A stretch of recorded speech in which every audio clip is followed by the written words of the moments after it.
So, imagine you are standing on the beaches of Dunkirk. It's the late spring of 1940. Mm-hmm. You're looking at, like, the absolute pinnacle of European military might. The combined armies of France and Great Britain. Hundreds of thousands of soldiers. Right, highly trained soldiers. Right. And yet, they are completely trapped, just pushed right up to the edge of the sea. Waiting for civilian fishing boats to come rescue them. Yeah. And the crazy thing is, they weren't simply outgunned or, outnumbered. No, They were just completely paralyzed by this entirely new concept of time and speed in warfare. I mean, they were fighting a war that literally no longer existed. It really is one of the most jarring moments in military history. I mean, you have the total collapse of these traditional defensive doctrines, rules that had governed Europe for centuries. And it all falls apart in, what, weeks? A matter of weeks, yeah. And so that is exactly where we need to start today's deep dive. Because when we talk about the Second World War, the conflict from 1939 to 1945... We're looking at a landscape of human destruction that honestly just defies human imagination. Completely. We are talking about an estimated 70 to 85 million fatalities. Across more than 30 countries. Right. And when you hear a number like 85 million dead, your brain just, well, it literally shuts down. It becomes math. Exactly. It just becomes math. It loses its humanity because, we just aren't wired to process grief or destruction on a scale that massive. And that psychological shutdown, that's exactly what we have to fight against when studying this period. Right. Because the sheer scale makes it so tempting to just, look at a timeline. Memorize the dates of the major battles. Right, and just move on. Right. But history doesn't happen in a vacuum. No, it doesn't. And it certainly doesn't happen without underlying mechanisms driving it forward. Like how an economic crisis in one decade can mutate into a total global catastrophe the next. Okay, let's unpack this. Because for you listening to this right now, that is our mission today. We are taking a massive step back to look at the global board. We want to dig into the gritty, granular mechanics. Yeah, the how and the why. We're going to explore the roots of the conflict, the explosive phases, the figures who orchestrated it, and the legacy we still live with today. And to really grasp those mechanics, you have to look at the foundation first. The tinderbox. Exactly. Europe in the 1920s and 30s. I mean, the Second World War was the direct, almost entirely predictable result of the unresolved tensions from the First World War. Unresolved tensions that were just violently accelerated by global economic collapse. Right. So let's talk about the Treaty of Versailles, the agreement that officially ended the First World War. It imposed exceptionally harsh financial reparations and territorial losses on Germany. I've always thought of it like a medical malpractice scenario. Oh, how so?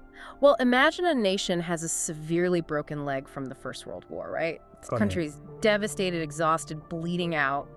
And the Treaty of Versailles comes along, and instead of setting the bone and letting it heal, it just slaps this highly restrictive, crushing financial cast on that broken leg. It creates this agonizing economic instability.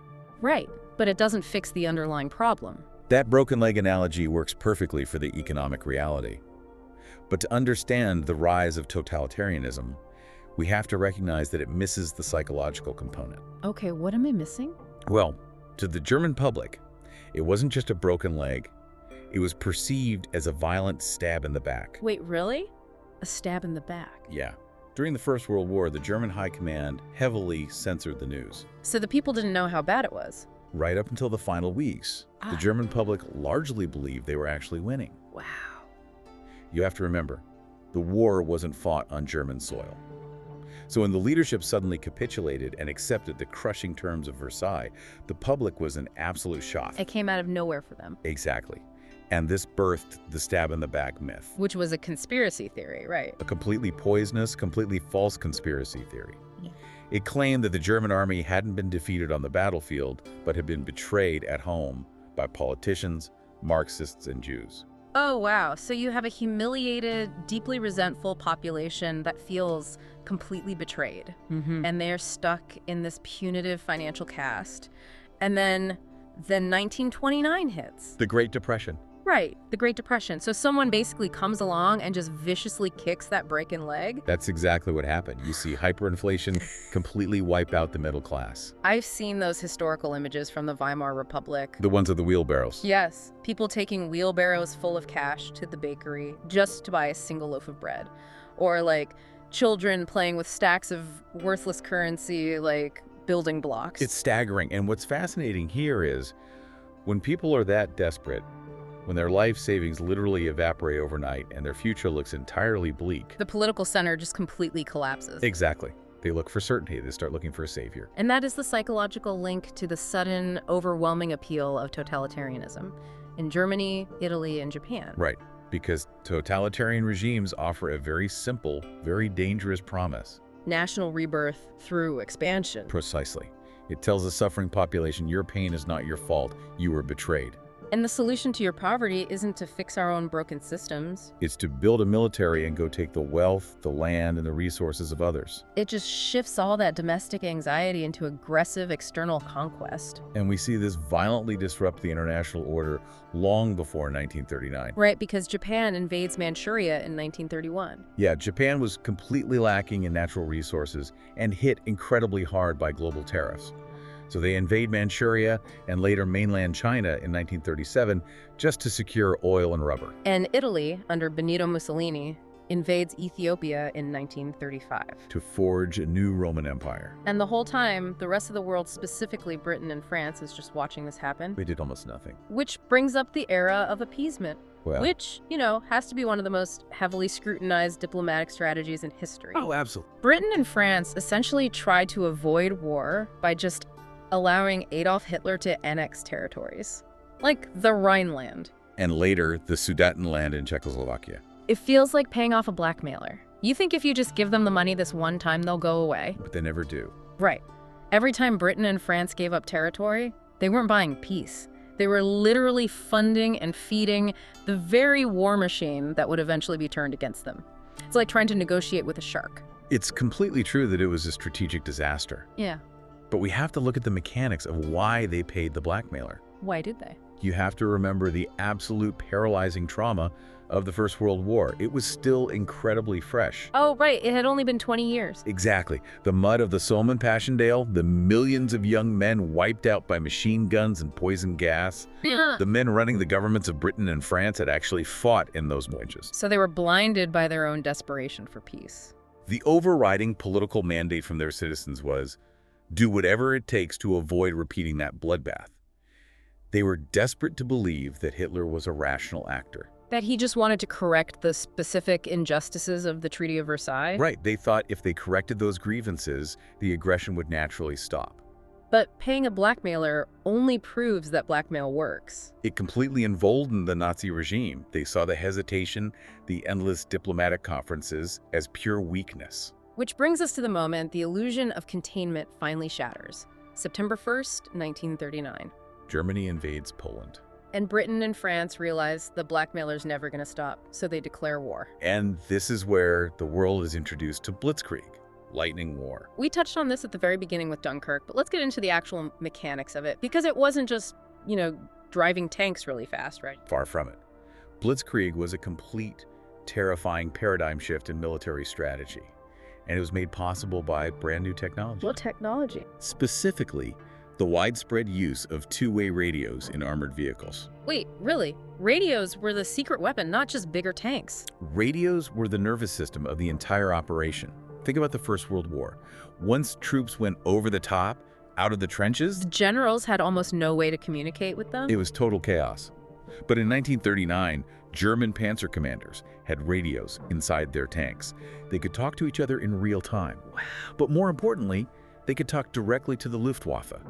Specifically, the Stuka dive bombers flying overhead. So they could coordinate, three-dimensional attacks on the fly. Exactly. If a tank column ran into a heavily fortified Polish or French position, they didn't stop and wait for artillery to be slowly brought up from the rear. Because that takes days. Right. Instead, the tank commander just radioed the coordinates to the Stukas. The planes dropped out of the sky and obliterated the stronghold in minutes. And the tanks just kept rolling. It was all about severing the enemy's nervous system. So by the time the French or British high command observed what was happening, Oriented themselves. decided on a countermove, and communicated that order to the front lines. The German tanks were already 50 miles behind them, physically cutting their phone lines.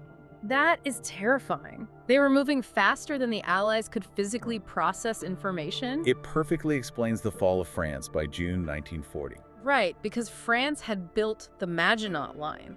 this massive state-of-the-art system of concrete fortifications. Weapons installations along their entire border with Germany. They spent billions on it. It was supposed to be completely impenetrable, right? It was a marvel of defensive engineering. Right. But it was entirely static.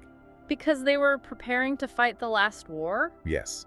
The French military doctrine was heavily influenced by their trauma from the First World War.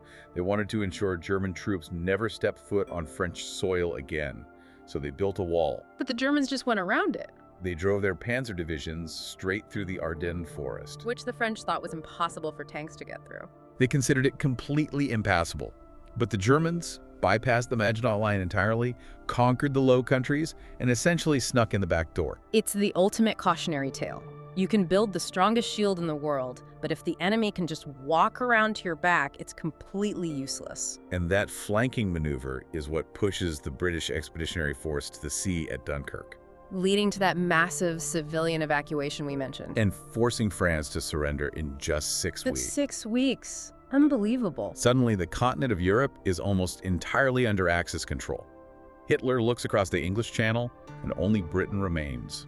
Which kicks off the Battle of Britain, the summer and fall of 1940. An entirely different kind of warfare. Right, it's not tanks driving through forests anymore, it's just planes in the sky.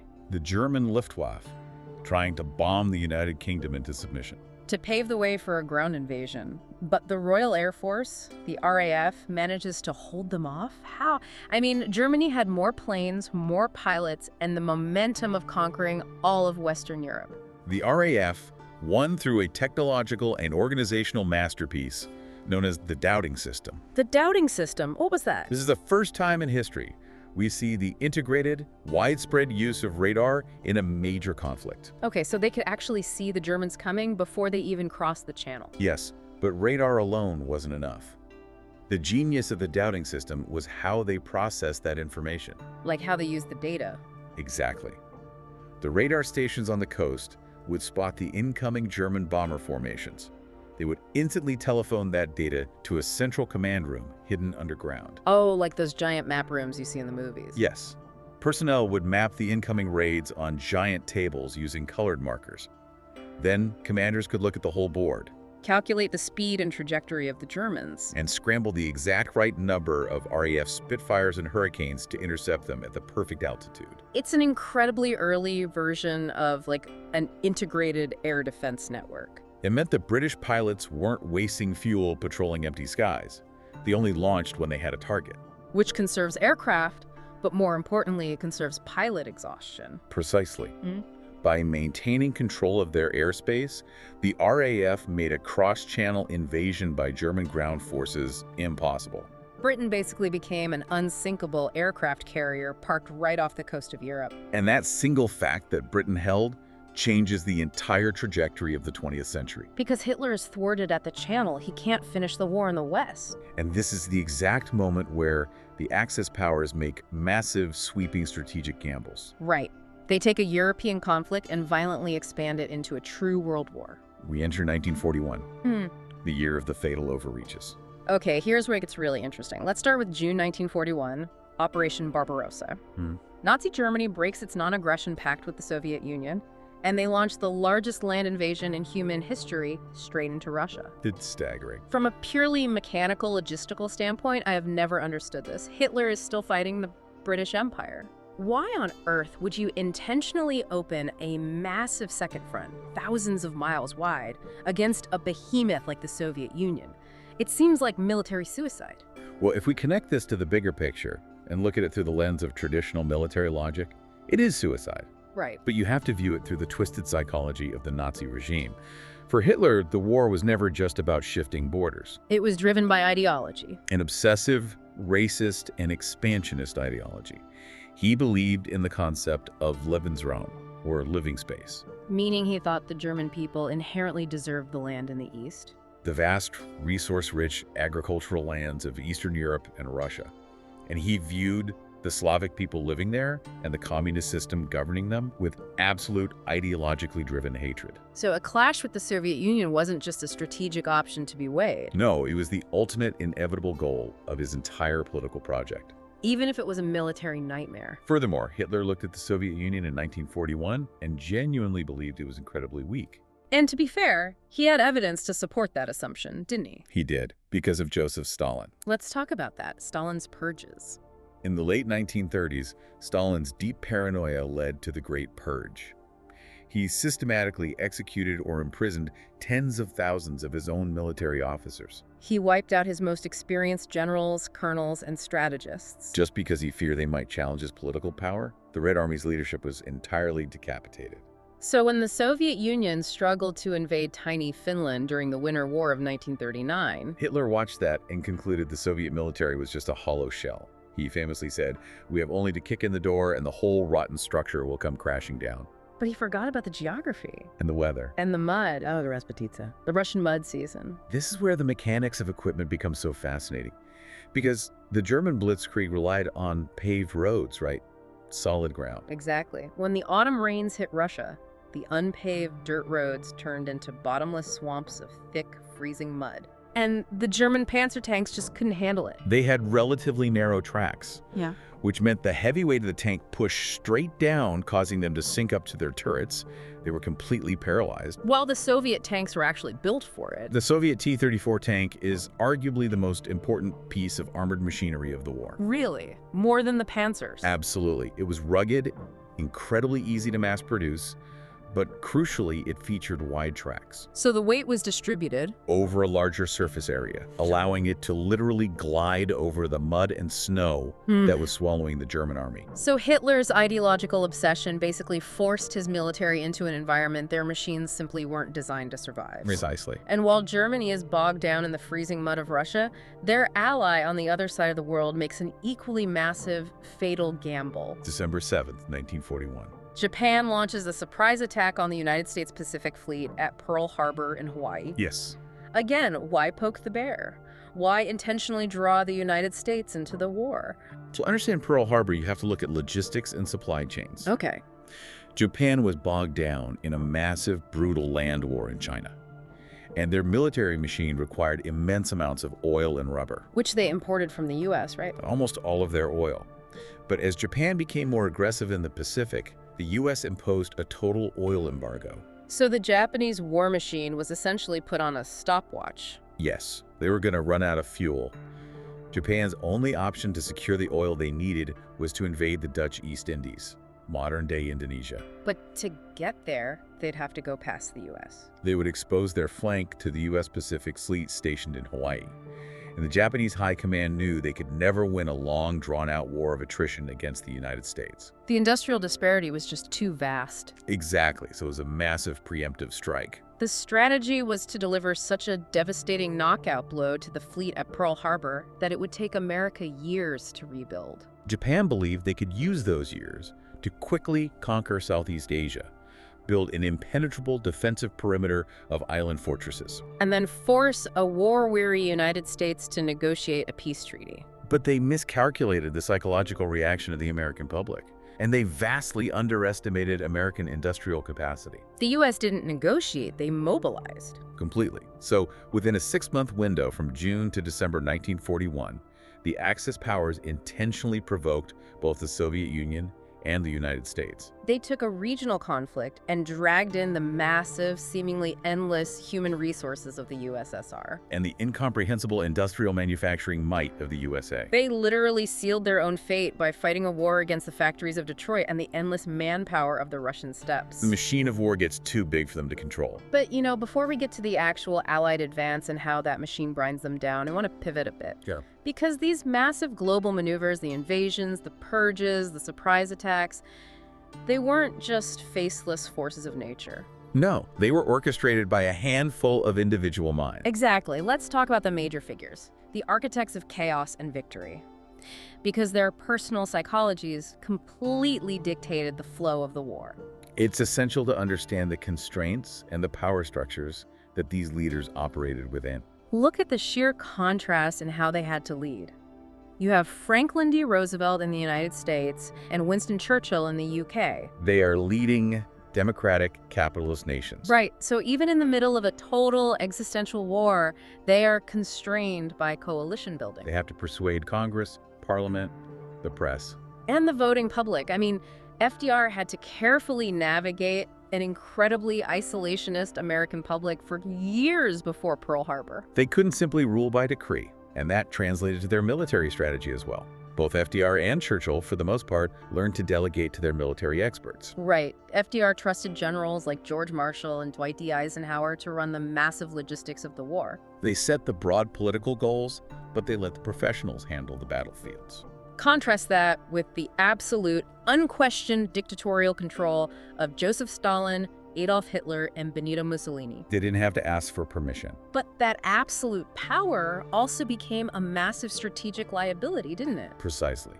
Because dictators surround themselves with yes-men. As the war progressed, Hitler became increasingly paranoid and delusional. He stopped listening to his generals. Entirely. He started micromanaging troop movements down to the battalion level from a bunker hundreds of miles away. Oh, wow. He issued catastrophic standard I orders, forbidding his armies to strategically retreat. Which led to the total annihilation of hundreds of thousands of German soldiers who could have been saved to fight another day. Exactly. And Stalin was similar at the beginning, right? We talked about his purges. Yes, Stalin's early micromanagement and his refusal to believe intelligence reports about the impending German invasion cost millions of Soviet lives. But there's a key difference between him and Hitler. There is. As the war ground on, Stalin eventually realized he had to step back.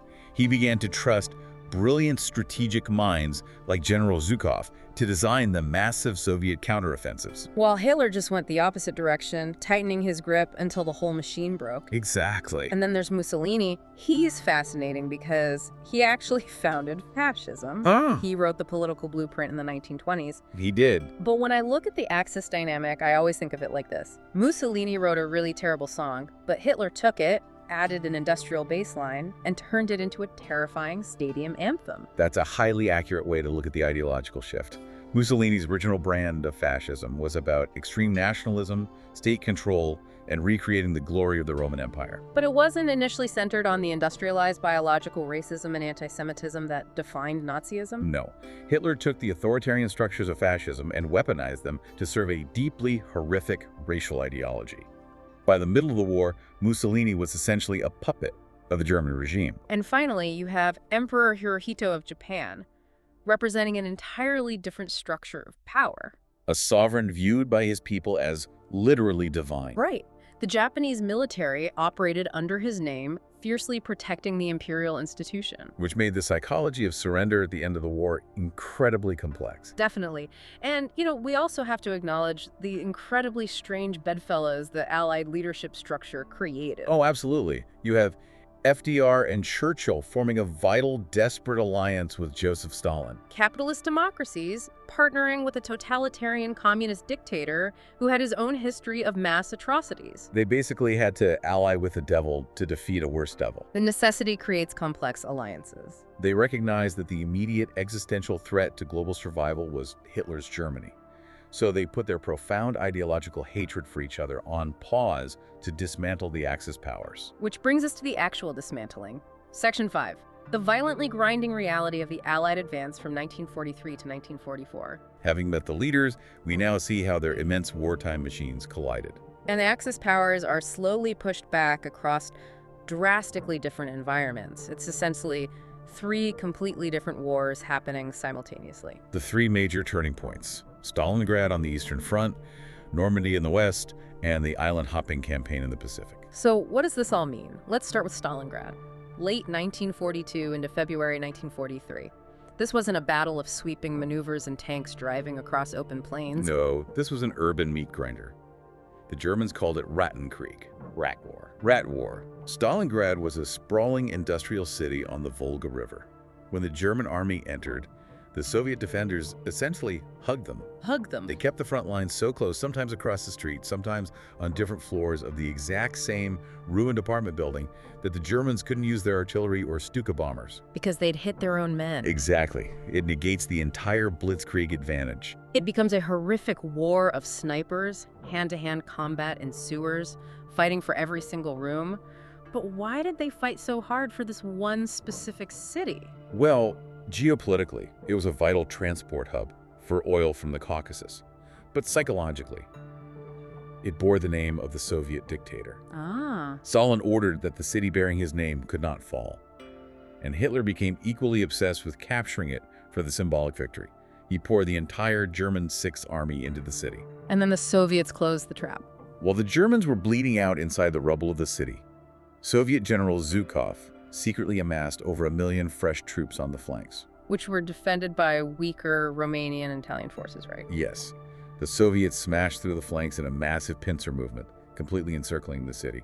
Over 250,000 German soldiers were trapped inside a frozen pocket with no winter clothing. Starving to death. And Hitler refused to let them break out and retreat. He ordered them to fight to the last man. Which is just, wow. When the remnants finally surrendered in February 1943, it was a psychological shatterpoint. Up until then, the German army had this terrifying aura of invincibility. And Stalingrad broke that aura forever. It forced Germany entirely onto the defensive in the east. And while the Soviet Union is grinding the German army down in the east, the Western Allies are preparing for the largest amphibious invasion in human history. D-Day, Operation Overlords, June 6, 1944. The logistical complexity of D-Day is almost impossible to overstate. I mean, you are coordinating thousands of ships, tens of thousands of aircraft, hundreds of thousands of men from different nations to assault a heavily fortified coastline. But the true genius of Normandy wasn't just the sheer force of the landing. It was the mechanics of the deception campaign that preceded it. Operation Fortitude. Right. The Allies had to convince the German High Command that the invasion was going to happen at Calais. The narrowest part of the English Channel. Exactly, rather than Normandy. So they built an entire fake ghost army under the command of General George Patton. A fake army. They set up inflatable rubber tanks in fields. They generated fake radio traffic for the Germans to intercept, and used double agents to feed Hitler false intelligence. And Hitler bought it completely.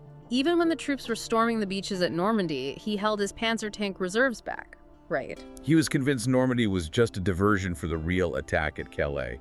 It bought the Allies the crucial hours they needed to secure the beachhead. And then came the logistical marvel of the Mulberry Harbors. Yes. The Allies knew they couldn't capture a French port immediately, so they prefabricated massive concrete harbors in Britain. Towed them across the channel. And sank them off the coast of Normandy to create artificial ports.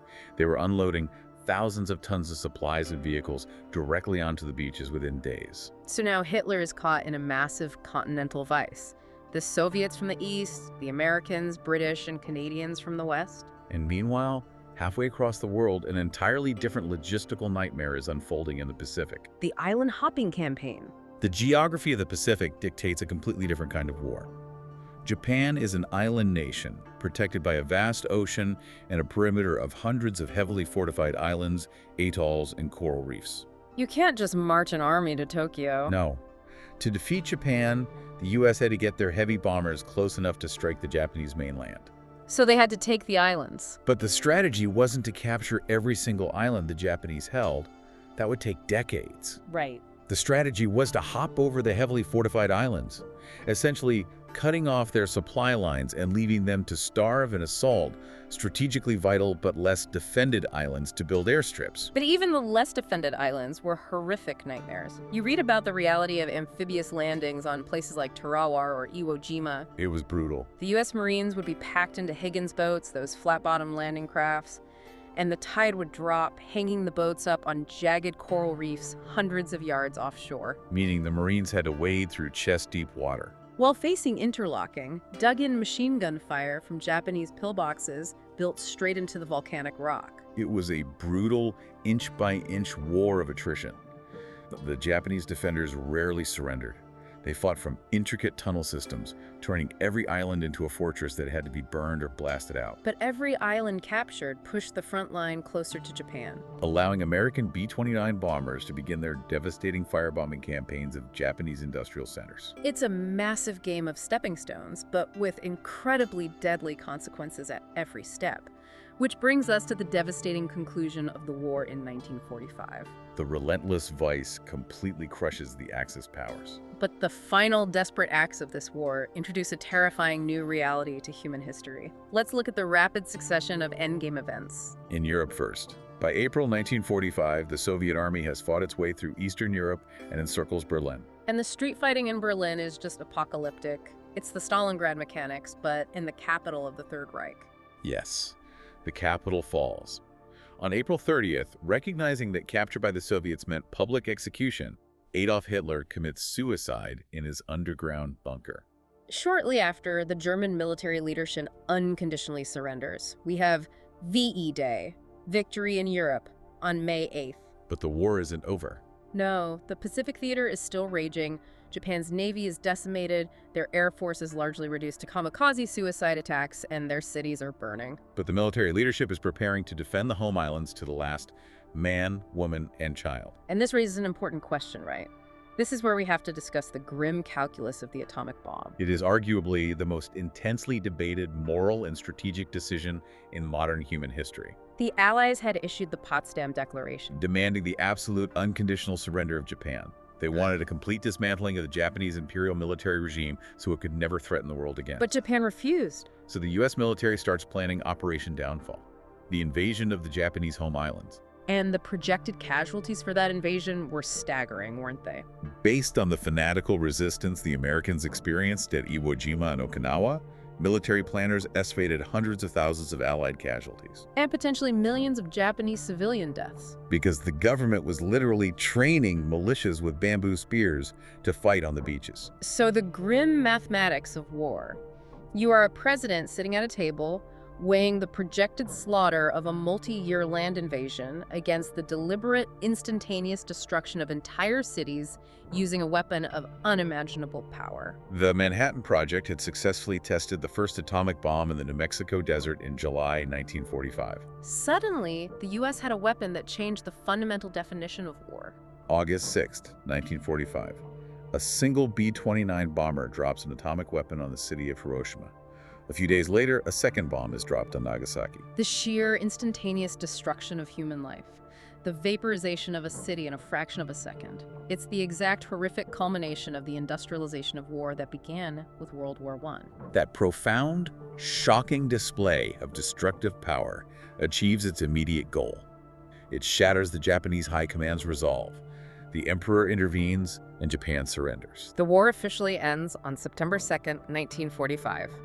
VJ Day. But what is absolutely crucial to understand about the final months of this war is that the actions taken to end it were simultaneously the opening moves of the next conflict. Wait, what do you mean, opening moves? The race by Soviet troops to capture Berlin first and the demonstration of the atomic bomb by the United States weren't just about defeating the Axis. There were geopolitical signals. Exactly.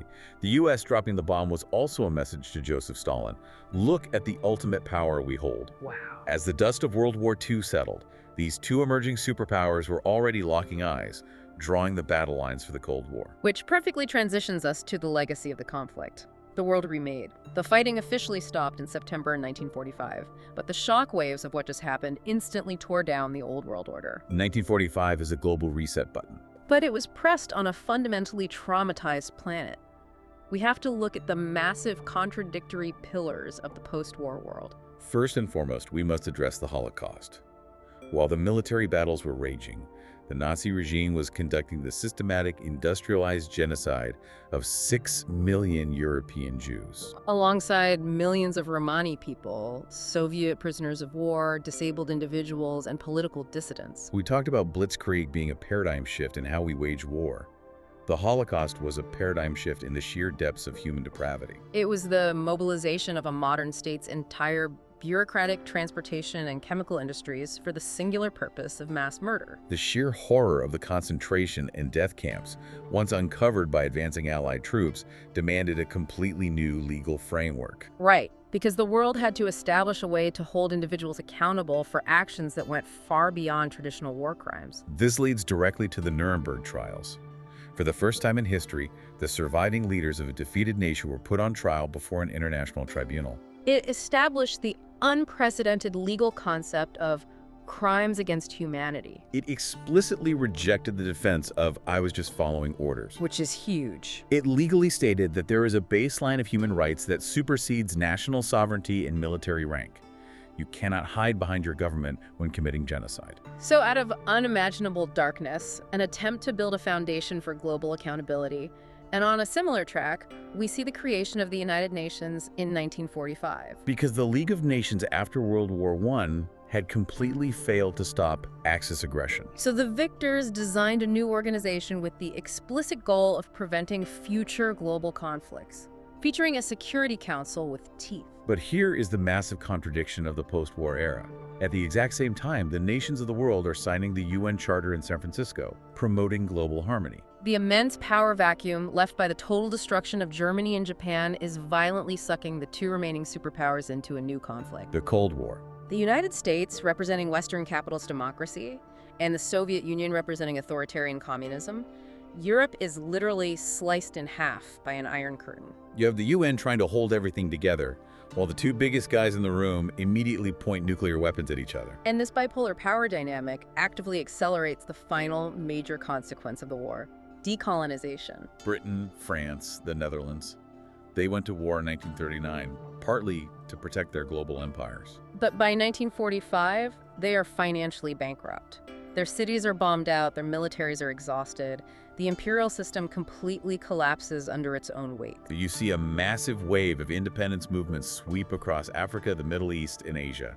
India gains independence from Britain. Decades of anti-colonial struggle finally bear fruit because the European masters no longer have the strength to hold on. But tragically, because of the Cold War, many of these newly independent, fragile nations immediately become proxy battlegrounds for the US and the Soviet Union. It's a staggering amount of historical whiplash. I mean, look at the journey we've just mapped out today. It's immense. We started with the economic trauma of a broken, vindictive, post-WWI Europe, where hyperinflation made the toxic promise of totalitarianism intoxicating. We watched the desperation for peace allow a dictator to blackmail the continent. We saw that illusion shattered by the terrifying mechanical speed of blitzkrieg and coordinated radio strikes. We watched the war expand into a global meat grinder because of pure ideological arrogance in Russia and desperate resource grabs in the Pacific. We analyzed how the micromanagement of dictators broke their own armies against the freezing urban warfare of Stalingrad and the massive logistical deception of D-Day. And finally, we arrived at the dawn of the atomic age,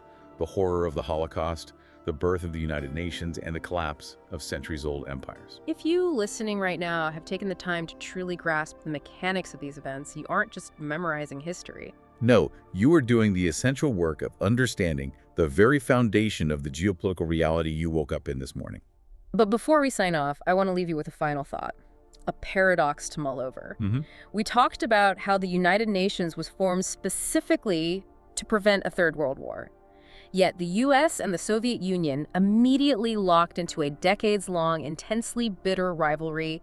They hated each other. They fought proxy wars all over the globe. But they never directly fired on each other. The Cold War stayed cold. It's a profound tension. And it leaves us with a haunting question. Was it the diplomacy of the UN that saved us? Or did the sheer existential terror of those atomic bombs dropped on Japan, combined with the agonizingly fresh memory of 85 million dead bodies, actually force these superpowers into a terrified stalemate? Did the ultimate weapons of mass destruction, the very things that brought the catastrophic end to the Second World War, inadvertently become the terrifying glue that prevented a Third World War from ever breaking out? It's something to think about the next time you look at the global balance of power. Thank you so much for taking this deep dive with us today. We'll catch you next time.